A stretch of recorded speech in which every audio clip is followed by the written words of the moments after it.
മല പോലെ വന്നത് എലി പോലെയായി എന്ന് നമ്മൾ മലയാളത്തിൽ പറയാറുണ്ട്.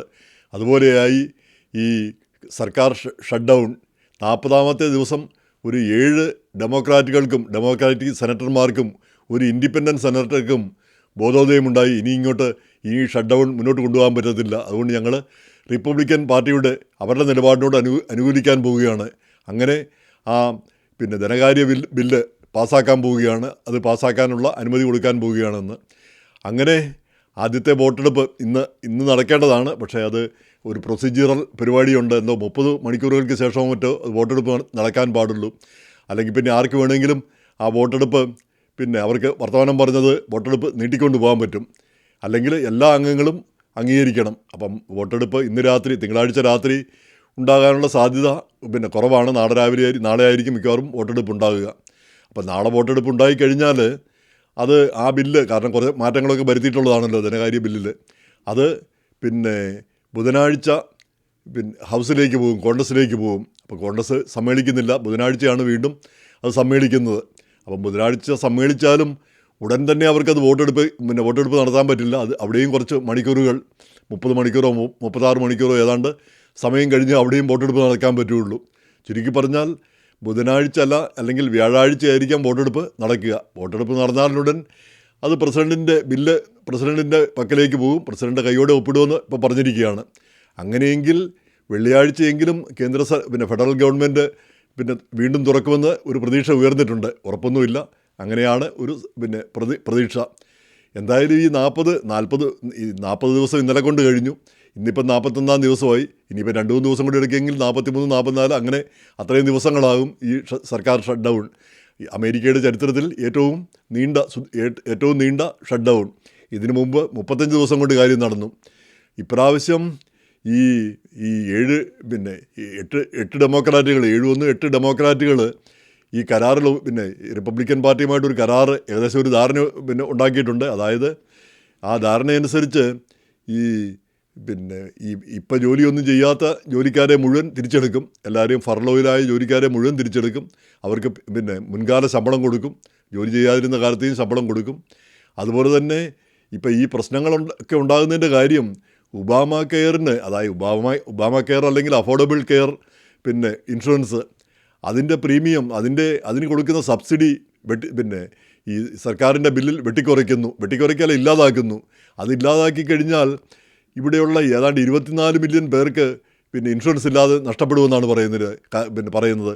കാരണം ഇത്രയും പേർക്ക് ഈ സബ്സിഡി വെട്ടിക്കുറയ്ക്കുന്നതോടുകൂടി ആയിരക്കണക്കിന് ഡോളർ ഇതിൻ്റെ ഈ ഇൻഷുറൻസിന് നമ്മൾ കൊടുക്കേണ്ടി വരും. അഫോർഡബിൾ കെയർ ആക്ട് ഉപയോഗിക്കുന്നവർ. അപ്പോൾ അത് ആർക്കും തന്നെ അത്രയും പൈസ ഒന്നും കൊടുക്കാനായിട്ട് ആർക്കും ഉണ്ടാവില്ല. കാരണം ഇത് സാധാരണക്കാരാണ് ആ ഇൻഷുറൻസ് ഉപയോഗിക്കുന്നത്. അപ്പോൾ അവരെല്ലാം വിഷമത്തിലാകും. അവിടെയെല്ലാം അവർക്ക് ഇൻഷുറൻസ് ഇല്ലാതാകും. ഇൻഷുറൻസ് ഇല്ലാതെ വരുമ്പം രോഗികൾക്ക് ആശുപത്രി ചെല്ലാൻ പറ്റാതാകും. ഇനി രോഗികളൊന്നും വരാതിരുന്നാൽ ആശുപത്രികൾ പൂട്ടുമ്പോൾ ജോലിക്കാരെ ഒഴിവാക്കേണ്ടി വരും. അപ്പോൾ ജോലിക്കാരെ ഒഴിവാക്കുമ്പോൾ നമ്മുടെ ആളുകളൊക്കെ, ഇന്ത്യക്കാരുടെയൊക്കെ നല്ലൊരു പങ്ക് ആശുപത്രികളിലാണ് ജോലി ചെയ്യുന്നത്. അത് നമ്മളെയൊക്കെ ബാധിക്കുന്നതുമാണ്.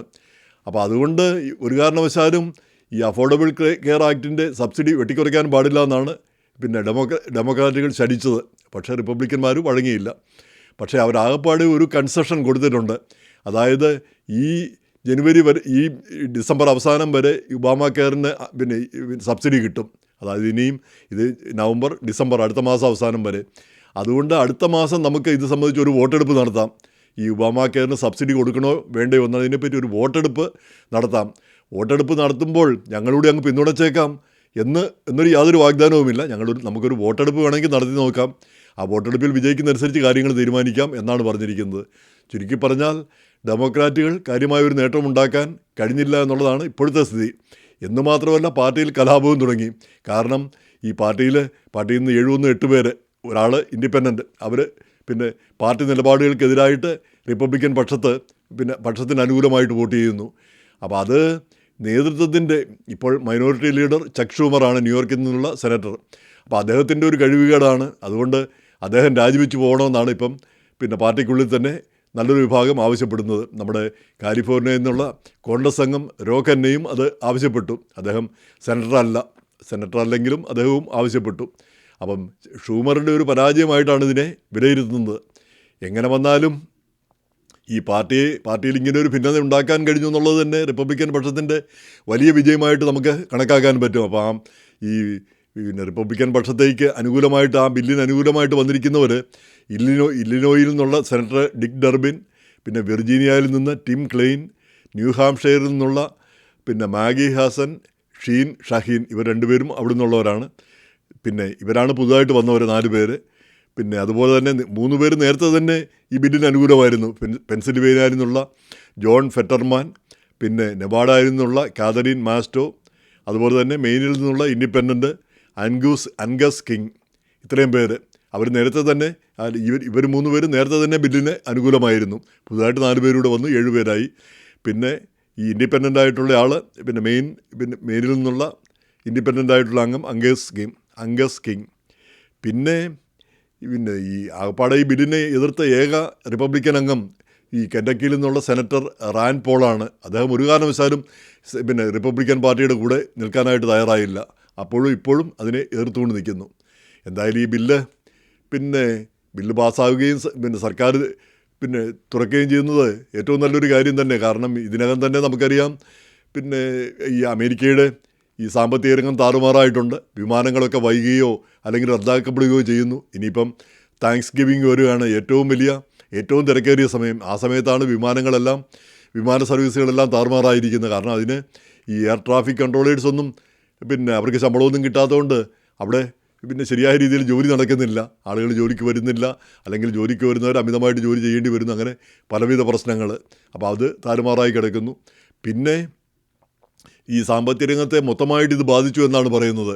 നമ്മൾ വിചാരിക്കുന്ന പോലെയല്ല ഇത്. ഈ ആളുകളുടെ പിന്നെ മണി സർക്കുലേഷൻ, ഈ ശമ്പളം കിട്ടുകയും അതിവിടെ ചിലവാക്കുകയും ചെയ്യുന്നത്, അത് ചിലവാക്കാതെയൊക്കെ വരുമ്പോൾ 40 ദിവസം 1.5 മാസത്തോളം ഈ പൈസ പിന്നെ ഈ മാസം തൊട്ടാണ് അവർക്ക് പേച്ചക്ക് കിട്ടാതെ വരുന്നത്. അപ്പോൾ അത് പേച്ചക്ക് കിട്ടാതെ വരികയൊക്കെ ചെയ്ത ഒരു സാഹചര്യം വരുമ്പോഴത്തേക്ക് അവിടെ അത് മൊത്തത്തിൽ നമ്മുടെ പിന്നെ എക്കോണമിയെ ബാധിക്കും. അത് മൊത്തത്തിൽ അമേരിക്കയെ ദുർബലപ്പെടുത്തും. അതിന് പുറമെ ഇങ്ങനെ അങ്ങോട്ട് പോയി കഴിഞ്ഞാൽ ഈ അനിശ്ചിതത്വം അതും വലിയൊരു പ്രശ്നമാണല്ലോ. രാഷ്ട്രീയമായിട്ടും പിന്നെ ഈ ദേശീയ തലത്തിലും അത് അനിശ്ചിതത്വം സൃഷ്ടിക്കുന്ന പിന്നെ മുറിവുകൾ. എന്തായാലും അതിനൊരു വിരാമം ഈ ആഴ്ച ഉണ്ടാവും എന്ന് നമുക്ക് പ്രതീക്ഷിക്കാം. ഇപ്പം കാര്യങ്ങൾ അങ്ങോട്ടാണ് പോയിക്കൊണ്ടിരിക്കുന്നത്. കാര്യങ്ങളെല്ലാം ഉഷാറായിട്ട് പോകുന്നു. അപ്പം ഈ ഡെമോക്രാറ്റുകൾ പിന്നെ എന്താ പറയുക, പ്രതീക്ഷിച്ചിടത്ത് എത്താൻ അവർക്ക് കഴിഞ്ഞില്ല. അത് അവരുടെ നേതൃത്വത്തിൻ്റെ പിടിപ്പുകേടാണെന്ന് അവർ പറയുന്നു. അതെത്ര കണ്ട് ശരിയാണെന്ന് നമുക്ക് അറിഞ്ഞുകൂടാ. എന്തായാലും പിന്നെ ഈ പ്രശ്നം തീരുന്നതിൽ സന്തോഷമുണ്ട്. പക്ഷേ ഈ അഫോർഡബിൾ കെയർ ആക്ട് അത് പ്രകാരം ഉള്ള സബ്സിഡികൾ മുഴുവൻ വെട്ടിക്കുറച്ചാൽ ഇവിടെയുള്ള ആളുകൾക്ക് ഈ ഇൻഷുറൻസ് ഇല്ലാത്തൊരവസ്ഥ വരും. അപ്പോൾ അത് വലിയൊരു ദോഷകരമായ ഒരു കാര്യമാണ് സൃഷ്ടിക്കാൻ പോകുന്ന അവസ്ഥയാണ് സൃഷ്ടിക്കാൻ പോകുന്നത്. അപ്പോൾ എന്തെങ്കിലും ഒരു വഴി ഉണ്ടാകും എന്ന് തന്നെ നമുക്ക് പ്രതീക്ഷിക്കാം.